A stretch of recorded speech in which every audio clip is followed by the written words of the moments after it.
Good morning, students. How are you? Hope you are doing well in your home. Students, in last class we have discussed about pollen pistil interaction. Students, हमने pollen grain किया था. Pollen grain क्या होता है बच्चों? ये male gametophyte होता है. पोलन ग्रेन के पास 2 लेयर होती हैं. वो outer layer is exine and inner layer is एंटाइन. And there is a one part where exine is absent. That part is known as the germ pore. And pollen grain have 2 type of cell. One in vegetative cell and another is generative cell. And generative cell produce male gametes. Clear students? अब यहाँ हमने पढ़ा कि pollination process के through क्या होगा, pollen grain transfer होते हैं स्टिग्मा पर. ठीक है. अब जैसे ये ट्रांसफ़र होंगे तो यहाँ स्टिग्मा के पास सुक्रोज प्रेजेंट होता है, जिसको एब्जॉर्ब करके उस न्यूट्रिशन मीडियम को ये एब्जॉर्ब करके अपनी पोलन ट्यूब को क्या करते हैं, जर्मिनेट करते हैं. तो जैसे यहाँ पे पोलन ट्यूब जर्मिनेट होगी, ये इस स्टाइल के थ्रू ये कहाँ तक पहुँच जाती है, इस एम्ब्रॉयड सैक तक पहुंच जाती हैं. तो उससे पहले हम एक बार स्ट्रक्चर की स्टडी करते हैं. The structure of ovule. Students, this is the structure of ovule and ovule is the female gametophytes. Students, ये सेंटर वाला पार्ट एम्ब्रॉयड सैक का होता है, जहाँ पर हमारे ये फीमेल जो गाइनोसियम पार्ट है वहाँ एग प्रेजेंट होते हैं. क्लियर. ये देखो, ये ओवरी के अंदर वाला पार्ट है जहाँ ओव्यूल प्रेजेंट होता है, और इसके साइड में 2 इंटेगुमेंट होते हैं. One is outer integument, second is inner integument. ये प्रोटेक्टिव नेचर के होते हैं, ये प्रोटेक्शन का काम करते हैं इस एम्ब्रॉयड सैक का. यहाँ एक पार्ट पर इंटेगुमेंट्स क्या होते हैं, पूरे कंप्लीट आपस में जुड़े हुए नहीं होते. यहाँ पे कुछ सेपरेट पार्ट होता है. यहाँ इस पार्ट को हम बोलते हैं माइक्रोपाइलर एंड, और इसके जस्ट ऑपोजिट वाला पार्ट चलाजा एंड होता है. Clear students. अब यहाँ एक ये पार्ट है जिसको हमने फुनिकल्स बोला. फुनिकल्स क्या होता है, जैसे हमने थैलेमस पढ़ा था, तो थैलेमस क्या करता है, सभी जो चारों होल होते हैं उनको ओरिजिनेट करने का काम करता है. तो ये इसकी अटैचमेंट का पार्ट है जो ओवरी से जुड़ी हुई होती है, और ये प्लेसेंटल का भी रोल प्ले करता है. ठीक है. अब इसके बाद ये इंटेगुमेंट और ये फ्यूनिकल पार्ट्स में यहाँ ये वाला पार्ट एक बीच में जंक्शन का काम करता है, जिसको हमने हीलियम बोला है. Clear students. अब इसके बाद हमने ये रेड लाइन नज़र आ रही है, ये रेफे नथिंग, ये बस एक हार्ड पार्ट होता है. क्लियर. अब यहाँ पे ये अंदर है न्यूसेलस. न्यूसेलियस का काम होता है कि ये रिजर्व फूड मटेरियल को अपने पास रखता है, जो क्या काम करता है, एम्ब्रॉयड सैक की डेवलपमेंट के लिए हेल्प करता है. क्लियर. और हमारा लास्ट में यहाँ से क्वेश्चन आता है कि एम्ब्रॉयड सैक, इसमें देखो आपको 3 सेल्स यहाँ नज़र आ रही है, 3 सेल्स यहाँ नज़र आ रही है, तो और एक ये सेंटर में, तो टोटल स्टूडेंट्स कितनी सेल हो गई, यहाँ पे 7 सेल हो गई. ठीक है. देखो, हर सेल के पास, इस अपर पार्ट्स के पास जो चलाजा एंड की साइड जो सेल हैं, इन सेल्स का नाम होता है एंटीपोडल सेल. और जो माइक्रोपाइलर एंड की तरफ है, यहाँ पे 2 सिनर्जिड सेल हैं. देखो, एक ये और एक ये. साइड वाली सेल होती है सिनर्जिड, और मिडल सेल होती है हमारी एग. क्लियर. इन तीनों के पास सिंगल न्यूक्लियस है. ठीक है. लेकिन जो सेंट्रल सेल है, इसके पास क्या है, 2 न्यूक्लियस हैं, इसलिए इसको पोलर न्यूक्लियाई बोला गया. न्यूक्लियस ने जब एक से ज़्यादा न्यूक्लियस प्रेजेंट होते हैं तो उस फॉर्म को हम न्यूक्लियाई बोलते हैं. Clear student. ये पोलर न्यूक्लियाई. तो हम ये कह सकते हैं कि एम्ब्रॉयड सैक के पास 7 सेल होती हैं और 8 न्यूक्लियस आर प्रेजेंट इन एम्ब्रॉयड सैक. ठीक है स्टूडेंट्स. अब हम स्टडी करते हैं LS of pistol showing path of pollen tube growth. देखो, ये हमने स्टडी किया था कि पोलन ग्रेन जैसे ही यहाँ स्टिग्मा पे आएंगे तो ये अपनी पोलन ट्यूब को जर्मिनेट करेंगे. और ये ग्रोथ स्टार्ट हो गई।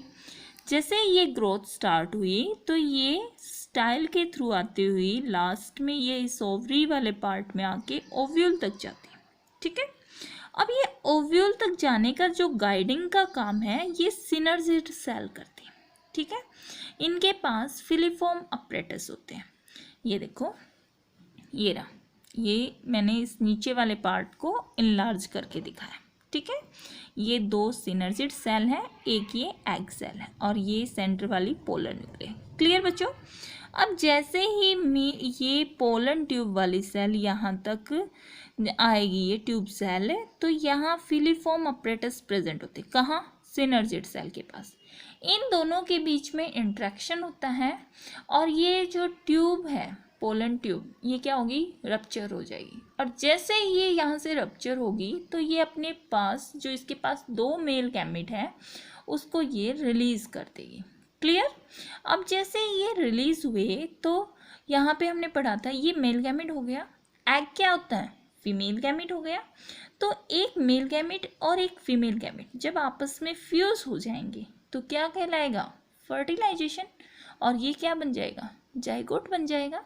अब दूसरी तरफ हमारे पास एक मेल गैमेट और बच गया बच्चों, और जो सेंटर में हमारे पास जो सेल थी वो है पोलर न्यूक्लियाई। जैसे ही ये सेकंड मेल गैमेट इस पोलर न्यूक्लियाई के साथ फ्यूज होगा तो यहाँ पे 3 न्यूक्लियाई प्रेजेंट है। ठीक है, और उन तीनों न्यूक्लियाई का आपस में क्या हो जाएगा? फ्यूजन हो जाएगा। उस फ्यूजन को हम क्या बोल देंगे? Triple fusion. ठीक है स्टूडेंट्स, देखो, एक मेल गैमेट्स एग के साथ जब फ्यूज हुआ तो उसने बनाया जाइगोट। ठीक है, 1 फर्टिलाइजेशन। ठीक है, लेकिन सेकंड मेल है, ये मेल गैमेट है, ये पोलर न्यूक्लियाई के साथ फ्यूज हो रहा है, ये बना रहा है ट्रिपल फ्यूजन। देखो, गैमेट्स का आपस में फ्यूजन होना हम बोलेंगे फर्टिलाइजेशन। तो एक फर्टिलाइजेशन यहाँ हुआ, दूसरा फर्टिलाइजेशन यहाँ हुआ, तो आप ये कह सकते हो कि एक साथ यहाँ पे 2 फर्टिलाइजेशन हुए, और इस प्रोसेस को आप क्या नाम दे दोगे? Double fertilization. Is that clear? ठीक है, अब देखो, जो पोलन पिस्टल इंट्रैक्शन था, ये क्या कह रहा है? When pollen deposition on the stigma until the entry of the pollen tube into the ovule are together are called the pollen pistil interaction.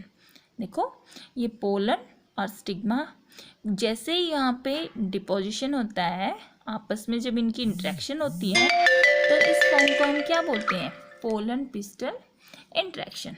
अब ये कह रहा है कंपेटेबल, ये होता है जो कैपेबल हो, जो pollen grain are encouraged by pistil for growth and development of pollen tube। जो healthy pollen होंगे वही pollen tube को germinate कर पाएंगे। Clear? अब इसके बाद pollen tube grow through stigma and style to reach the ovary। ovary तक पहुंच गया। These growing pollen tube enter the ovule through micropylar and reaches the synergid guided by filiform apparatus। ठीक है, लास्ट में ये फिलीफॉर्म अपरेटस के साथ इनका इंट्रैक्शन होगा, ये रप्चर हो जाएंगी और पोलन ट्यूब यहाँ से अपने मेल गैमेट को रिलीज कर देगी। Clear students? अब इसके बाद हमने किया double fertilization and triple fusion. ये किसने दिया था? SG नवास्चेन ने 1897 में। अब pollen tube release 2 male gamete. One of the male gamete fuse with egg nucleus to form a diploid cell called zygote। इसको हम सिनगैमी, सिनगैमी का मतलब होता है, सिन का मतलब है फ्यूज और गैमी होते हैं gamete, fusion of gametes. Clear? Other male gamete fuse with polar nuclei at the centre to produce a triploid primary endosperm nucleus, जिसको PEN बोला गया। ठीक है, ट्रिप्लॉइड जो फॉर्म होगी उसको क्या बोल दोगे? Primary endosperm nucleus. और इसको हमने क्या नाम दे दिया? Triple fusion. और लास्ट में सिनगैमी एंड ट्रिपल फ्यूजन दोनों एक साथ हो रहा है एम्ब्रियो सैक में, इसलिए इसको हमने क्या बोल दिया? Double fertilisation. लास्ट में हम पढ़ते हैं कि पोस्ट फर्टिलाइजेशन चेंजेस। कह रहा है ovule develop a touch coat and it is converted into seed. जो ओव्यूल की आउटर लेयर थी वो जो इंटेगुमेंट जो हमने पढ़ा था वो क्या हार्ड लेयर में कन्वर्ट हो जाएगा कोट में और वो सीड कहलाएंगे। ठीक है। ओवरी, ओवरी पूरा जहाँ पे ओव्यूल प्रेजेंट था, ठीक है, वो ओवरी किस में कन्वर्ट हो जाएगी, फ्रूट के अंदर। और जो पेटल, सेपल, स्टेमन, स्टिग्मा और स्टाइल थे ये श्रिवल मतलब श्रिंक हो जाएंगे और फॉल अप हो जाएंगे। और जाइगोट कन्वर्टेड इनटू एम्ब्रॉय एंड एम्ब्रॉय अपने अंदर क्या करेगा, सीड का डेवलपमेंट करेगा। Clear students? Thank you, have a nice day.